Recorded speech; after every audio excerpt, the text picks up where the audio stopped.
Hey everybody, welcome back to another exciting episode of the Stash Report from the Stash Project. This is going to be our August 2021 compilation video. For folks that are new to the channel, first of all, welcome. Thanks for subscribing, joining, watching, and participating. We do these videos at the beginning of every month if you're new here and haven't noticed. They are a review of every kit release that we expect to be given rather in a set month, this being August 2021 once again. We do have a fairly decent amount of things overall. This is one of the few months I've had in quite some time where I do not actually have anything on pre-order.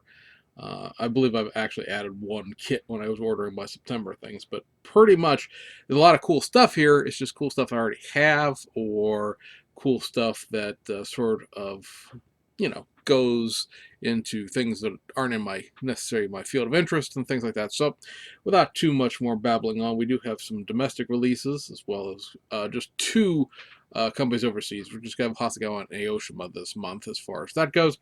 So, here at home in the United States, over at Round 2, they're going to have 4 releases for the month of August, and they are a reissue of the 2010 Camaro SSRS showroom replicas kit. This time around, it's going to have a Hot Wheels tie-in. It's going to be molded in metallic blue and come with orange chrome. Clearly, this is a kit aimed at the younger generation, or the young at heart, I guess, if you're Hot Wheels. Your average actual Hot Wheels collector is probably older than I am, given the finances required to collect Hot Wheels in a serious manner at this point. But yeah, there's going to be a bunch of Hot Wheels branded kits, at least 3 that we're aware of at this point. There'll be another AMT kit, and then one out of Polar Lights before the end of this year. If you were tired with Coca-Cola decals, good, because now we have something else to bore you with. The 2010 Camaro SS was last out 2014 as the Indy Pace Car version. It is an unassembled promotional model, basically. I think everybody has one of these at some point in time because we've all picked one up at Ollie's, or maybe when they were new because they did a 2013, I think it was. Yeah, 2013 ZL1 Camaro, which at the time, Revell had made a 2010 glue kit full detail, but that was sort of the end of the Camaro at that point until Round 2 and AMT would make the 2017 cars. So, yeah, I mean, it's something obviously, again, aimed at younger kids. It's kind of funny because it's not the most, I would say, child-friendly kit in the world in terms of getting it together. It is an unassembled promo, but it's not a snap tight. You still do have to glue it together. The showroom replica kits did famously have vinyl seats as opposed to having made out of plastic. They're made out of the same material as tires, so you have to paint them with acrylics or something that will stand up to adhering themselves or adhering itself to the vinyl material, and also not flaking or cracking off when you stress them, to install them and things like that. So, yeah, they were all of them were weird like that, and they have not changed them over the years. So I expect the tires to still be vinyl on this one. Of course, it's got a very colorful Hot Wheels graphics and things of that nature as well. But otherwise, I kind of know what you're getting there. A reissue of the Stingery. So the Stingery is this wild, super duper extended C2 vet, and it was last reissued as a sort of a Racing Champions 2 era kit in 2008, right before Round 2 would get a hold of all the tooling and start using it. It's going to be molded in white with clear parts and transparent aqua parts. I'm assuming the glass will be transparent aqua. The tooling goes back to 1971. The box art for the 1971 kit is quite amusing in the description of the kit, because it's that way over the top, dude, you wouldn't believe it, it's the longest funny car ever kind of nonsense. It's got a new decal sheet. It's got the original box art. I mean, it's only been released twice that I can see, once in 71 and once again in 2008. There may be some other releases, dropped in there because ScaleMates is only as good as modelers make it. So if there are other releases in there that haven't been added to the database, they won't be reflected as releases necessarily. But, ironically, Round 2's own literature for this says it's fully paintable. And so when a model kit's best-selling quality is that you can paint it, I got to tell you all you need to know. Also getting a reissue of the 1977 International Harvester Scout 2. This is going to be the regular one, if you will. Remember, 2018 they released the Scout 2 off-road, was it like Scout 2S or something like that. It didn't have the back to it. The doors were missing. It was basically the Scout and its totally off-road Jeep Wrangler wannabe, permanent sort of molding they did in 1977. This kit's from 1976. There was a 77 release with an off-road parts added to it, which were again last seen in the 1978 version of the kit, which is the one that was just done, the one that has no roof or anything. Just like this is basically the reissue of the first of the kit from 1976. There's only like 60 pieces to it. It's a very basic kit. It was an Ertl kit, actually, back in the day. It's one of the very few Ertl kits that existed. A lot of people in a video that Round 2 did a few months ago talking about Ertl kits, and namely the 4070A, said it was a shame that AMT couldn't do things to continue the Ertl quality. There were only something like, and this is including every single version of every single release. So there's several releases per tooling, like the 4070A begat the 4070B, which begat the 4300. This International had the International Off-Road, the International Off-Road Type R, Type S, whatever it is. I looked at it and it's already gone out of my mind, but you guys know what I'm talking about because I said it was just released 2.5 years ago without the back hatch and without the doors and all that stuff. So that's 3 kits out of 1 tool, right? At the total, not counting the die-cast kits, there were 31 pieces of tooling that Ertl made between like 1971 and 1982 or so. Because right after that, Ertl would buy AMT, and obviously that was the end of the Ertl, kit of their own thing. They just became AMT kits at that point. So, yeah, I'm not sure how much of a legacy of of quality there is there. A bunch of truck kits, the International Scout kits, and that was pretty much it. The construction stuff. But there's not like they had like this line of 300 car kits and they somehow scrapped them all and released NPC stuff instead. So, but anyway, that's an old, like I said, old Ertl kit that's now an AMT kit, and that is going to be molded in yellow. So a lot of people complaining it didn't have the off-road parts. I'm assuming they're going to get a giant surprise when they buy this because most people hate the molded in color, especially molded in yellow kits. I guess they're not reading the literature close enough to be worried about other things being the problem rather than it being molded in yellow. And then lastly, you got to get a reissue of the Fruehauf beaded panel van. This panel van probably has had more release in the last 4 or 5 years from AMT than the thing had manufactured when it was new in 1:1 scale. This kit's released from 1970.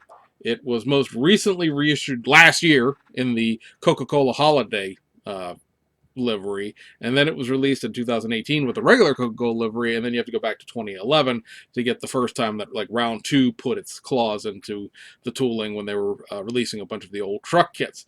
So between 2011, 2018, and 2020, if you can't find one of these prior to getting the 2021 kit, you're just not looking hard enough. Now, the thing that you want about this kit is the fact that it is a Miller Beer livery, so this match your GMC Astro, which technically didn't actually make it out in July, should be out here in a few days in the beginning of August. I don't expect them necessarily to sell it as a set the way they did back in 1977. They did package the bulldozer and the flatbed together, but they didn't package it with the truck. So, like I said, I don't necessarily expect there to be that kit release of the Astro and the van at the same time, but this is not exactly the same exact decals either, but it is that's the purpose of this, right? You have a Miller branded tractor and the Miller branded trailer. In 1977, these 2 kits were released separately with the Miller livery and then together as a model big rig truck set. So this is what they're going for. Again, I think the decals are slightly different than the original kits are, and they're probably going to have more than just the 1977 era Miller decals in there. Probably be a few other things as well. But yeah, if you happen to be wanting one of those and you specifically want the Miller tie-in to match your truck, then this is a release. Otherwise, this one's going to run like $41, $42 because of the licensing. So you probably find one of the other ones, especially the 2014 or 2011 one that had no decals in it at all, that were like specific to a brand, probably cheaper. So if you're concerned about their price points there, shop around. You probably, snag it for a little less. Over at Salvino's JR, they're going to be reissuing the old monogram Buick Regal with a 1981 Hardee's livery for Bobby Allison for his Charlotte winning car. We covered that a few weeks ago when it was announced. And then over at Atlantis, they're going to be releasing 2 of the old Tom Daniels monogram kits this month that are from, again, the early, late 1970s, early 1980s era. And they are the Unreal Roller and the Groovy Grader, man. Look, I get the point of this. Tom Daniels was designing, a whole bunch of stuff at that point, and this is just period debris from that era in terms of the design and the craziness and the, I like the drugs and the drugs like me era of the car design, or toy design, I should say, that existed back then.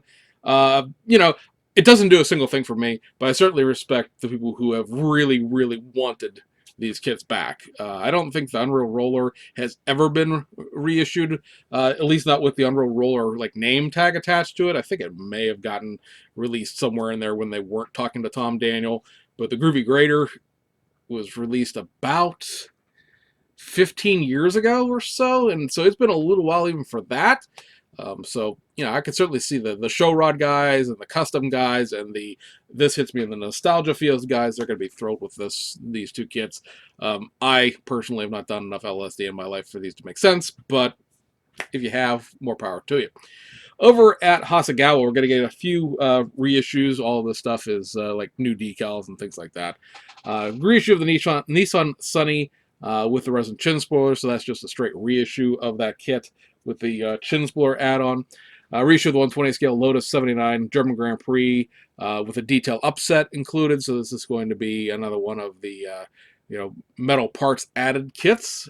Reissue of the Volkswagen Type 2 Micro Bus with another Moon Eyes livery in it. So this is a vintage Moon Eyes. It looks like it's from the 50s kind of Moon Eyes as far as the graphic scheme goes. Moon Eyes was Moon Eyes kind of thing, but the script and the logo type seems to be from the 40s or the 50s. I'm not even sure Moon Eyes goes back that far, or if this is just something that Hasegawa was doing because they have this Moon Eyes livery, but it's another version of their van with another set of decals, basically. Reissue of the Toyota 87C in the 1987 24 Hours of Le Mans livery. That kit does not necessarily replicate the car as it ran, so you're going to have to do a little bit of modifications to the kit to get a real accurate race car out of that. Reissue of the Porsche 944 in a 1987 SCCA 24-hour Most Sport livery. Looks like it should be a Rothmans car, but I don't think it actually really is one, especially not in 1987. It's way past the tobacco era at that point, even around the SCCA. The literature for the kit says the rear bumper doesn't match. I'm guessing that on the real car, it probably doesn't have a real bumper. It was probably just the bumper cover was stripped off and it just ran the under support.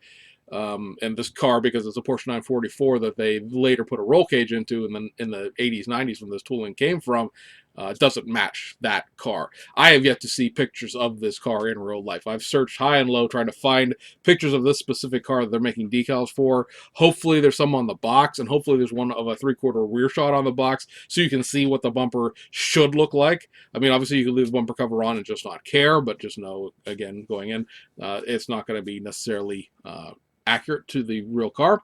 They're going to reissue their Lancia Delta HF Integral Evo in the Martini 5 livery. Now that is a special edition of that car, the 1-to-1 road car that they did. There were about, I think, 300 of them made, or been a bit 500 of them made to celebrate Martini's 5th, or let's say Lancia's overall, but also involved with Martini as a livery sponsor, 5th WRC championship that they had gotten to at that point. It's a white car with some thin blue, red, blue stripes that mimic the Martini stripes. They're not very wide. They're kind of double with pinstripe kind of things. It's a very subtle special edition, but it's kind of cool to see them doing something like that. Something else they can throw out with a Delta HF integral tooling and, make a few bucks, I guess, and reissue. Going to reissue the Subaru Legacy rally car in the 1992 Rally Australia version. That's a 6th place finishing car.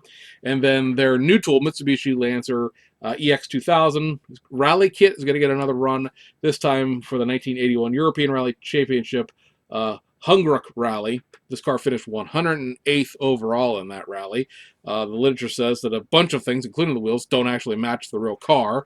So this is a little bit of straw pulling at Hasegawa, in my personal opinion, where you're trying to attach something you've made to anything that could apply to it.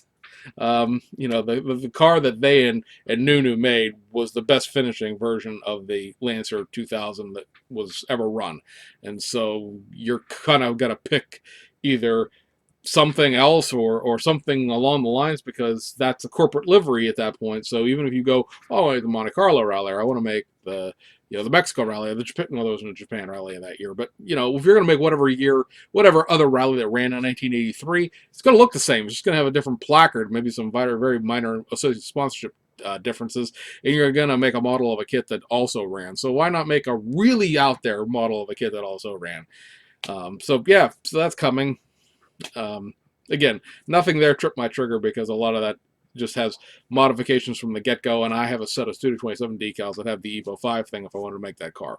So it is what it is there. Over at Aoshima, they're going to reissue their 1991 Nissan Skyline GTR and their 2005 Toyota Crown as police cars, and that new police car line that they're doing that, at this point only has two or three kits in it, but we'll have 6 by the time we get to like Halloween, so more kits are coming. I believe there's supposed to be new radar parts for the Skyline, and there's going to be a new lighting setup for the Toyota Crown, because they're going to make the undercover cars that were in government protection that have and a traffic unit also have these two. And this really nifty panel they build into the roof. It's about this big around. It looks like maybe two 4x6 cards attached to each other, and it slides out of the way, and a little light pops out of the roof. And then when they're done using it, the light comes down, and a little panel slides over top of it. It's a little tiny emergency light sunroof, and it's a very unique thing. It's not just Toyotas. Every undercover car for especially rural protection detail has those.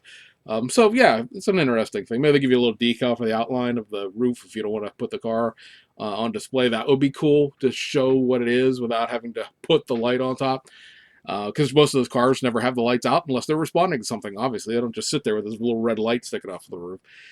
The new High Society line is going to be started in August. Now, this doesn't have anything to do with the magazine and the pot culture of the same name, but it is what they consider to be a continuation of the Grand Champion type cars, with later cars that came after the Grand Champion cars as far as time in real time went. So this is sort of a tribute to the Grand Champions with later production vehicles. So you're getting a Nissan Cedric 430 and a Toyota Cresta GX51 generation car. The Cedric has a couple of new parts to it. The Cresta still is a little bit unclear as to what the new parts are. It looks like there's at least new bumpers, possibly a new grille, and new wheels. And what that may be able to do is take the GX61 that they have and backdate it a generation with those parts. Or may have a whole new body. It's really hard to tell. There's no words anywhere in any language saying what exactly is new about this kit, so we're gonna probably have to wait on it to see what you're gonna get there. Some other just August reissues with the new, the box art changes: the 1998 Toyota Chaser Cunny Z, the 91 Toyota Majesta K Brake, the 2011 Lamborghini Aventador, coming in its 3 pre-painted kits. So much like all pre-painted Aoshima kits, this will be a complete pre-paint, body be painted, chassis painted, interior painted, all the bits and pieces are painted. Just some touch-ups where you're cutting things off the parts runners, and do you care whether or not your paint job has the molding lines from the molding process underneath of it? So that's the only thing with those. But they're great weekend builds if you don't care. And that's going to come in a metallic gray, or metallic green rather, gunmetal, and orange pearl. So 3 choices, 3 different kits. And then lastly, in terms of new kits, or new to the month kits, the next 3 of the Grand Champions. So this will be kit 9, 10, 11, and 12. The Toyota Chaser GX41, the Nissan Laurel 130, the Ken and Mary Skyline GTR, and the Nissan Skyline 4-door early. And that's another possibility. They may take the GX41 Chaser they have and forward date it into a GX51 Cresta, because the Cresta, the Chaser, and the Toro 5 are all the same car. As far as what they're just, this one has solid B pillar, this one has a pillarless hardtop, this one was the sporty model. but they're all in the same chassis. They all share like 98% of the same parts in real life. It's just what that roof looks like. And also, is it a luxury car or a sports car? Sports car being used lightly, and I'm talking about a late 1970s Japanese four-door sedan, but that's the sort of general gist there. And then the spot runs for August are going to be the 2010 Toyota Hiace, the 1996 Mazda RX-7 FD3S, the 1968 Austin London Black Taxi, the old IMA 1/22nd and a half scale kit, the 1970 Japanese Automotive Federation Grand Prix Nissan Skyline GTR. That's the race car kit, not the Tribute Liberty Walk kit, and that comes with decals to do like 4 different cars that ran that one race that year.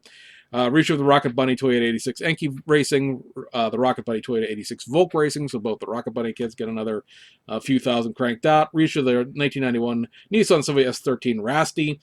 Reissue of the 1999 Mazda RX-7 FD3S Vertex Edition, and the Liberty Walk Ken and Murray 4-door gets a rerun, and then there will be a number of wheel sets here. So on the 19-inch wheel sets, you have the Advan Racing RSDF, RG3s, and GTs, along with the Enki GT, the GTC 01RRs, and then you have the Super Advan Racing V2s, the Volk Racing GTCs, the Wedsport SA70s, the Amistad Racing, the Amistad Rotino, the Kranz Borfus, and the Kranze Borfus and the Kranze LX2. Those should be, I'm assuming, also 19-inch VIP wheels, because I do not have them down here as 20-inch wheels, so that probably means they're still 19 inches, or they might be 20 inches. It's an argument in scale whether or not these wheels that Aoshima makes are actually the right size anyway, so I'll leave it up to you to figure that one out. And then in the 14-inch wheel sets, you've got the Mark III, the Advan A3As, the Equipped, and the Star Shark, all in what are known as the short rim version. So these are the regular wheel depth style wheels rather than the deeper wheel depths that the Grand Champion kits come with. So those wheel sets, again, out there and available by the end of the month. So that, guys, wraps this one up. Like I said, as I mentioned, I ordered the Legacy after doing a little more research into it and seeing that it does appear that the kit that they're making looks like the car that actually ran in 99% of the ways that it counts as far as the outside of it goes, and the wheels are right and things like that. So, and it's not a left-hand drive car like some of the other decals have been done for in the past. So that will be probably the only kit that I pick up this month. Of course, Nationals will be in the middle of August, so we're kind of probably, saving a little money for that. Although I really don't plan to buy too much there either. We're a critical mass here in terms of collection size and don't really need too much of anything. So it really has to, right now, really trip my trigger in order to pick up a purchase. Now, the other channel, I'm going to show you a whole bunch of stuff I bought recently, so you're going to be like, oh yeah, okay. But for me to have like no kit pre-orders for a month, I don't think that's happened in 10 years, to be perfectly honest with you. I've always had something. Now, there are a few Alpha Models resin stuff and a couple of Hobby Design resin things that are coming maybe this month, maybe next month. We'll see when they come out. That would be a considered purchase, but I don't pre-order those things. I wait until they come out and see what they look like first. So that's not technically a pre-order. And for a lot of those things, you don't have to buy them the instant they come out, maybe the next month or two, but like they're not quite as unobtainium as some of like the modelers resin kits were and things like that. So anyway, I'm babbling at this point, so hope you guys had a good weekend since we're releasing this in the very beginning of August, and we'll see you guys on the other side.